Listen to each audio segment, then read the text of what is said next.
오늘 신명기 10장을 보면서 저는 기도 제목을 이렇게 잡았습니다. 주여 마음의 변화를 주옵소서. 이 밤에 마음의 변화를 위해서 기도하려고 해요. 그러면서 오늘 이 본문을 보게 하심은 주님의 은혜가 아닌가 싶습니다. 지금 모세는요, 새로운 세대를 앞에 두고 설교를 하고 있어요. 1세대는 이제 거반 다 죽었고요. 새로운 세대들이 가나안 땅에 들어가려고 하고 있습니다.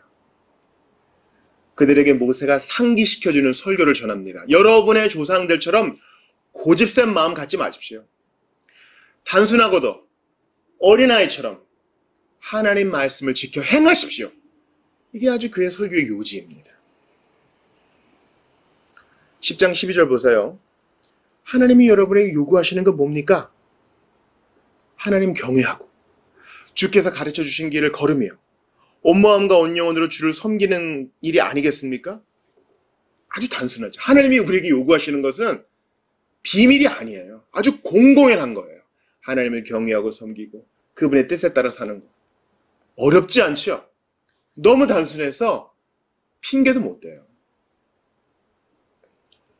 그러면서 이 마음의 할례를 받아야 되는 이유를 논증합니다. 그 이유가 뭡니까? 먼저 하나님이시기 때문입니다. 하나님이 창조주이시고 모든 것의 주인 되시기 때문입니다. 14절 보세요. 하늘도 하나님의 것이고 하늘 위의 하늘도 하나님 것이고 이 세상도 이 세상 안의 모든 것들도 하나님의 것입니다. 모든 게 다 주님 거고 모든 게 다 우리 하나님이 주인 되신다는 거예요. 그러므로 그분 앞에 납작 엎드려서 그분 뜻을 따르고 그분을 경외하는 건 당연한 일이죠. 그분이 주인이시고 창조자시고 구속자시고 섭리자이시니까요. 여러분이 어떤 기업의 회장이고 사장이라고 생각해 보세요. 대표이사라고 생각해 보세요. 그럼 주인된 권리를 행사하지 않겠어요? 안 그런 사람은 어떻게 할 겁니까? 정당한 이유로 해고해야죠. 우리 회사의 사원인데 제멋대로 출근하고 일도 제대로 하지 않고 회사의 규율을 어기면 데리고 있을 이유가 없죠. 마찬가지입니다. 우리 하나님은 한 회사의 대표이사, 사장, 수장과 비교할 수 없어요. 온 우주의 주인이십니다. 그러므로 그분 앞에 굴복하는 게 당연해요. 그분이 원하시는 뜻대로 사는 게 당연해요. 근데 이제 모세의 논증은 한 단계 더 나아갑니다. 자, 15절 보세요. 그런데 주께서는 여러분의 조상들만을 사랑하셔서 선택이죠. 오늘날처럼 세계 만민 가운데서 그들의 후손인 여러분만을 선택하신 것입니다. 사실 24절만 해도 충분한 이유가 돼요. 근데 주님이 모세를 통해서 더 강력하게 논증하시는 거예요. 하나님은요, 우리에게 말씀하실 때, 자, 길게 하지 않겠어. 1번, 예배해라. 2번, 우상 섬기지 마라. 3번, 명령 지켜라. 끝. 이렇게 상명하복식으로 말씀하지 않으세요. 그분은 주인이시지만 또 아버지시니까요. 아주 자상하고 친절하게 반복해서 알려주시고 논증하시고 설득하셔요. 14절로 끝내지 않으신 것에 감사하세요. 선택하셨단 말이에요. 이 많은 민족 가운데 너희만을 선택하셨으니 선택하신 그분 앞에 사랑으로 보답하는 것이, 사랑으로 반응하는 것이, 예배와 순종으로 반응하는 것이 마땅치 아니하냐? 그렇게 설복하십니다. 여러분, 이 세상에 많은 사람이 있어요. 한 사람이 인격적으로 관계하는 사람이 한 200명 정도 된다 그래요. 여러분 알고 계신 지인들을 떠올려 보세요. 지인들을 떠올려 보면 예수님 믿는 사람, 안 믿는 사람이 있겠죠. 근데 예수님 안 믿는 사람 중에 좋은 사람이 너무 많아. 그러지 않아요? 내가 관계하는 200명을 넘어서 또 생각해보죠. 뉴스로, 미디어로 접하는 사람 중에 탁월한 사람이 너무 많아. 예수 안 믿는 사람 중에. 그러지 않아요? 자선도 많이 하고 사랑도 많이 베풀고 인격도 훌륭하고 잘생기고 공부도 잘하고 돈도 많아. 근데 예수님은 몰라. 그러면 다 헛거예요. 아무것도 아닌 게 돼요. 그 사람의 영생에는 그의 탁월함이 아무 유익이 안 돼요. 근데 나를 봐요. 내가 예수를 안단 말이죠. 그분이 나를 아시고 내가 예수님을 만났어. 나 하나님의 자녀야. 나를 이렇게 돌아봐요. 내가 이런 은혜를 누리고 있는데 내가 어쩌다가 이 은혜를 누리게 됐지? 내가 그들보다 잘난 게 없어요. 여러분 그렇지 않아요? 내가 탁월한 게 있을 수 있지만 세계 정상급은 아닐 수 있죠. 또 두루두루 갖춘 것도 아니에요. 부족한 게 많아. 하나님이 선택하셨어요. 더 이상 이유가 없어요. 하나님이 그렇게 하기로 작정하시고 선택하셨기 때문에 우리가 예수님 믿게 된 거예요. 우리가 믿게 된 거에 그 이전에 이유가 있어요. 왜요? 그분이 택하셨기 때문에 믿음이 발로 하게 되는 거예요. 정하신 때에. 이해가 되세요? 왜 믿게 됐느냐? 주님이 중생하는 씨를 우리 안에 넣어주셨기 때문에. 그 원동력은 주님의 말로 표현할 수 없는 그 택하심의 사랑 때문에 그래요. 모세의 논증이 그거예요. 여러분이 하나님을 경배하고 예배하고 그분의 뜻을 따라야 될 이유가 여기 있습니다. 그분이 주인이시고 여러분을 택하셨기 때문입니다. 더 이상 무슨 이유가 더 필요합니까? 이제 모세의 논증의 결론이에요. 16절 같이 읽어요. 시작. 그러므로 여러분은 마음의 할례를 받으십시오. 다시는 고집센 사람들이 되지 마십시오. 놀랍죠. 구약에 이런 표현이 있어요. 여러분. 구약에 이런 표현이 있다고요.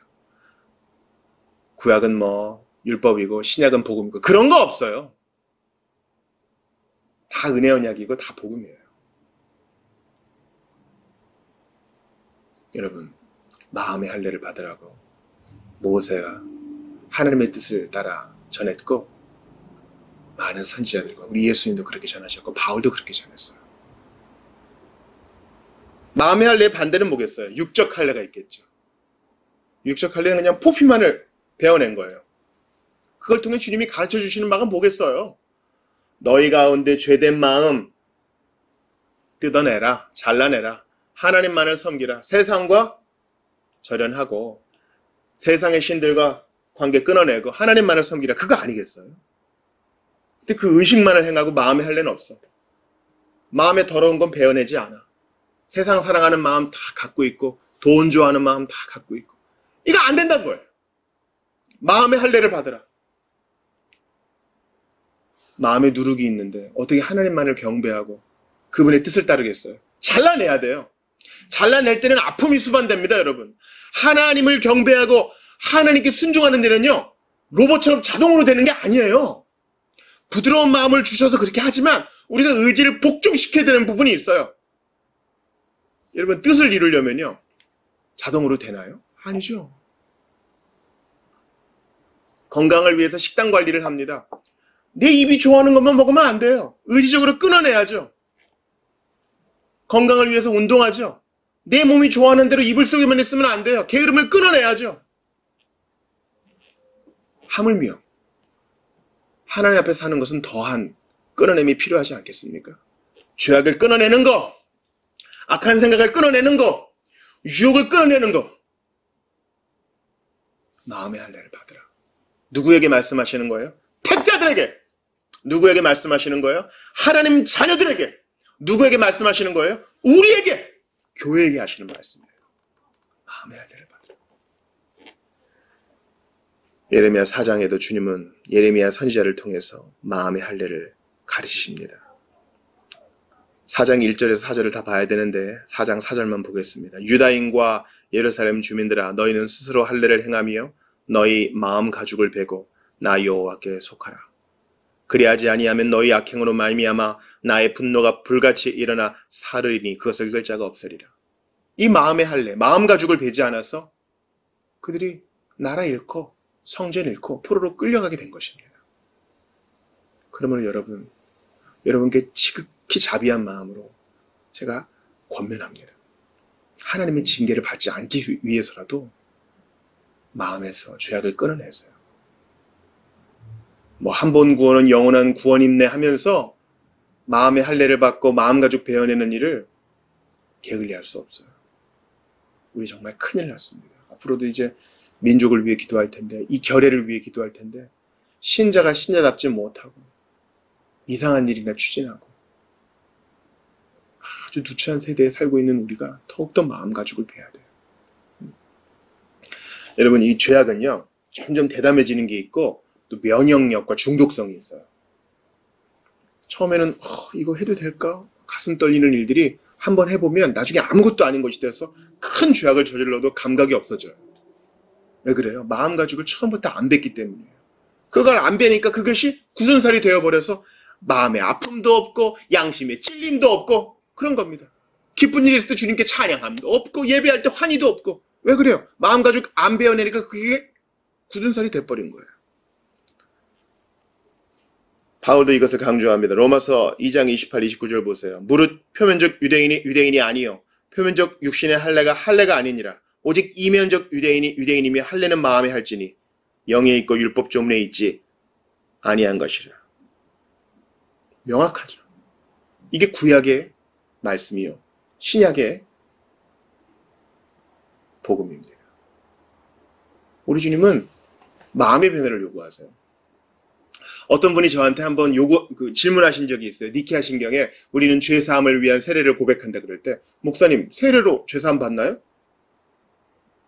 여러분 뭐라고 대답하시겠어요? 죄사함을 위한 세례? 그럼 세례 안 받으면 죄사함 못 받아? 여러분 세례는 두 가지가 있죠.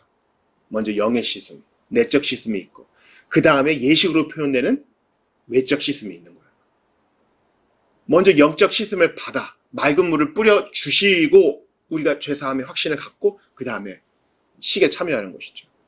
이해가 되세요? 물 뿌림과 물에 잠기는 것보다 더 중요한 것은 뭐예요? 주의 보혈로 내 마음을 씻어주는 영의 씻기. 마음의 씻음이 더 중요한 겁니다. 내면적 할례, 마음의 가죽을 벗기는 거 이게 중요해요. 여러분 새해가 시작됐어요. 이제 신정 구정 다 지났어요. 우리의 마음에 고리타분하게 쌓인 거 있습니까? 양심의 굳은 살, 하나님 향한 마음의 굳은 살, 그 가죽을 다 베어버립시다. 부드러운 마음 주세요, 주님. 이게 우리 기도 제목이에요. 로마서 12장 1절 봅니다. 그러므로 형제들아 내가 하나님의 모든 자비하심으로 너희를 권하노니 너희 몸을 하나님이 기뻐하시는 거룩한 산제물로 드리라. 이는 너희가 드릴 영적 예배니라. 너희는 이 세대를 본받지 말고 오직 마음을 새롭게 함으로 변화를 받아 하나님의 선하시고 기뻐하시고 온전하신 뜻이 무엇인지 분별하도록 하라. 아멘. 마음의 변화를 받아. 하나님께 제대로 예배드리려면 마음의 변화가 필요해요. 여러분 주일성 한두 주만 못 해봐요. 벌써 마음에 굳은 살이 끼기 시작해요. 성경 하루 이틀 안 봐봐요. 기도 한번 안 해봐봐요. 무슨 생각 드는지 아세요? 이러고도 살 수 있네? 아무 일 없네? 이런 생각이 들어요. 예수 없이 살 수 있을 것 같아요.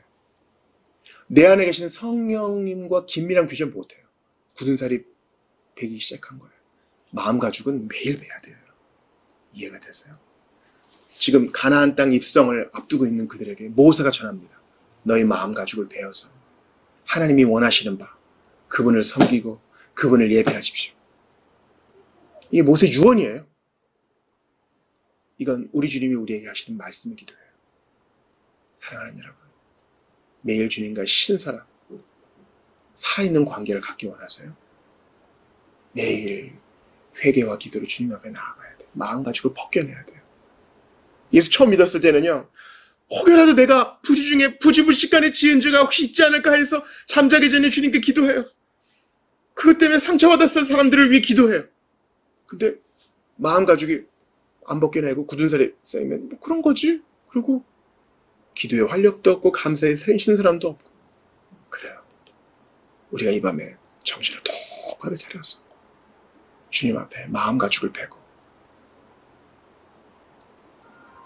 이 아픔 위에 기쁨으로 갚아주시는 주님 앞에 나아갈 수 있기를 바랍니다. 끊을 것 끊어내고 뜻을 정하여 앞으로 나아가는 여러분들 다 되시기를 주의 이름으로 축원합니다. 이 시간 좀 말씀 붙들고 기도할 텐데요. 내가 벗겨내야 될 마음 가죽이 있어요.